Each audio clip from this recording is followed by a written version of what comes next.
नमस्कार दोस्तों, MB study point में आपका फिर से स्वागत है। दोस्तों आज की इस वीडियो में हम बात करेंगे लॉयर और एडवोकेट के बारे में। इस वीडियो के अंदर हम बेसिकली देखेंगे दोनों के अंदर डिफरेंस क्या होता है। हालांकि दोनों एक ही प्रोफेशन से रिलेटेड हैं, लीगल प्रोफेशन से। दोनों लॉ ग्रेजुएट होते हैं और दोनों को लीगल नॉलेज होती है, बट इसके बावजूद दोनों के अंदर डिफरेंस होता है। इस वीडियो के अंदर हम जानेंगे वो डिफरेंस स्पेसिफिक है क्या। उसके अलावा हम देखेंगे कि ऑल इंडिया बार एग्जाम जो कि लीगल प्रोफेशन से रिलेटेड है वो क्या होता है। तो आइए दोस्तों स्टार्ट करते हैं। सबसे पहले बात करें अगर लॉयर की, किसी भी व्यक्ति को हम लॉयर कह सकते हैं अगर उसने लॉ की स्टडी कर रखी है और वो क्वालिफाइड है लीगल एडवाइस देने के लिए। मतलब अगर उसने LLB या LLM कर रखी है, लॉ से अगर वो ग्रेजुएट है तो उसको क्या है हम लॉयर बोल सकते हैं, अगर उसको लीगली नॉलेज है और उसने डिग्री कर रखी है तो। लेकिन उसको क्या है कि लेस एक्सपीरियंस माना जाता है। क्यों लेस एक्सपीरियंस लॉयर को माना जाता है एज कंपेयर टू एडवोकेट? क्योंकि एडवोकेट जो होता है वो अपने लीगल नॉलेज को प्रैक्टिस करता है कोर्ट के अंदर। कोर्ट प्रोसीडिंग के अंदर क्या है, किसी भी केस का वो रिप्रेजेंटेशन करता है जज के सामने। लेकिन लॉयर वो काम नहीं कर सकता। तो लॉयर करता क्या है, लॉयर जो है आपको लीगल गाइडेंस प्रोवाइड करवा सकता है, लीगल ओपिनियन दे सकता है, या लीगली कोई डॉक्यूमेंट है जैसे वो ड्राफ्ट कर सकता है आपका। जिस प्रकार से आप कभी भी तहसील वगैरह में गए होंगे तो वहाँ पे जो नोटरी रहते हैं, हालांकि वो लोग ग्रेजुएट हैं बट वो कोर्ट के अंदर किसी भी केस का आपके रिप्रेजेंटेशन नहीं करेंगे। लेकिन वो आपका क्या है कि ज़मीन से रिलेटेड आपके कोई कागजात हैं या किसी और केस से रिलेटेड आपको कोई लीगल एडवाइस चाहिए वो प्रोवाइड करवा देंगे। लीगल डॉक्यूमेंट कोई आपको बनवाना है वो बना देंगे आपका। तो इस टाइप के काम अगर कुछ करने हैं या किसी कंपनी के लीगल एडवाइजर वो रह सकते हैं, तो ये सब काम वो क्या है कि कर देंगे। बट क्या कि कोर्ट के अंदर वो अपीयर होके आपके केस की दलील पेश नहीं करेंगे। यही सबसे मेन डिफरेंस है जो उनको लेस एक्सपीरियंस दिखाता है एज कंपेयर टू एडवोकेट, और उनको जो है एडवोकेट से कम आंकता है। और क्या लॉयर चाहे तो वो भी प्रैक्टिस कर सकते हैं?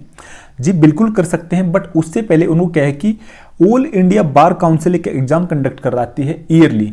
उसके अंदर उनको अपीयर होना पड़ेगा, उसके अंदर उनको पास होना पड़ेगा। उसके बाद में वो ऑल इंडिया बार काउंसिल के अंदर एनरोलमेंट उनका चढ़ जाएगा। उसके बाद में उनको लाइसेंस मिलेगा कोर्ट के अंदर प्रैक्टिस करने का। उसके बाद में वो आपके केस से रिलेटेड दलील पेश कर सकते हैं कोर्ट के अंदर। उसके बाद वो एडवोकेट का रोल निभा देंगे। इसके अलावा अगर हम बात करें एडवोकेट की कि एडवोकेट क्या होते हैं, एडवोकेट भी लॉ ग्रेजुएट ही होते हैं लॉयर की तरह, लीगल प्रोफेशनल होते हैं उनको। बट क्या है कि लॉयर से अलग एक चीज बनाती है कि वो क्या है कि आपके केस को रिप्रेजेंट करते हैं या डिफेंड करते हैं क्लाइंट के कोर्ट की प्रोसीडिंग के अंदर। जज के सामने आपके केस की दलीलें पेश करते हैं, आपके बिहाफ पे केस लड़ते हैं, वो सब काम करेगा एडवोकेट। एडवोकेट के पास क्या है, लाइसेंस होता है, उसके पास इतनी एलिजिबिलिटी रहती है कि उसने ऑल इंडिया बार काउंसिल का एग्जाम जो है पास किया होता है और उसने कोर्ट के अंदर प्रैक्टिस की होती है या कर रहा होता है। तो इसलिए उसको क्या है कि मोर स्किलफुल या मोर एक्सपीरियंस जो है माना जाता है। अब अगर हम बात करें ऑल इंडिया बार एग्जाम का, क्योंकि ऑल इंडिया बार एग्जाम ही ऐसा एग्जाम है लीगल प्रोफेशन का जो एडवोकेट और लॉयर में डिफरेंस करता है। और ये एग्जाम किससे रिलेटेड होता है उसके बारे में बात करें। इसको कंडक्ट कराता कौन है? सबसे पहले बार काउंसिल जो है इंडिया की वो इसको कंडक्ट कराती है। स्किल इसके अंदर क्या टेस्ट की जाती है, लीगल से टॉपिक बेस्ड जो है इसके अंदर स्किल टेस्ट की जाती है कि लीगली आपको कितनी नॉलेज है। हालांकि आप ग्रेजुएट लॉ ग्रेजुएट हो बट उसकी आपको क्या नॉलेज भी है या नहीं है, खाली ग्रेजुएट हो, अपने नाम की डिग्री ले रखी है।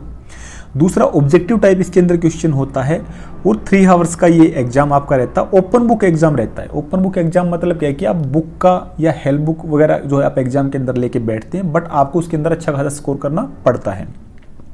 लैंग्वेज की बात करें तो ये हमारी जो इंग्लिश, हिंदी और इसके अलावा 12 रीजनल लैंग्वेज है जिसके अंदर ये एग्जाम में आप अपीयर हो सकते हो। हालांकि इसकी कोई अपर एज लिमिट नहीं होती है, आप कभी भी इसके अंदर अपीयर हो सकते हो। और वंस इन ए ईयर ये एग्जाम कंडक्ट किया जाता है बार काउंसिल ऑफ इंडिया के द्वारा।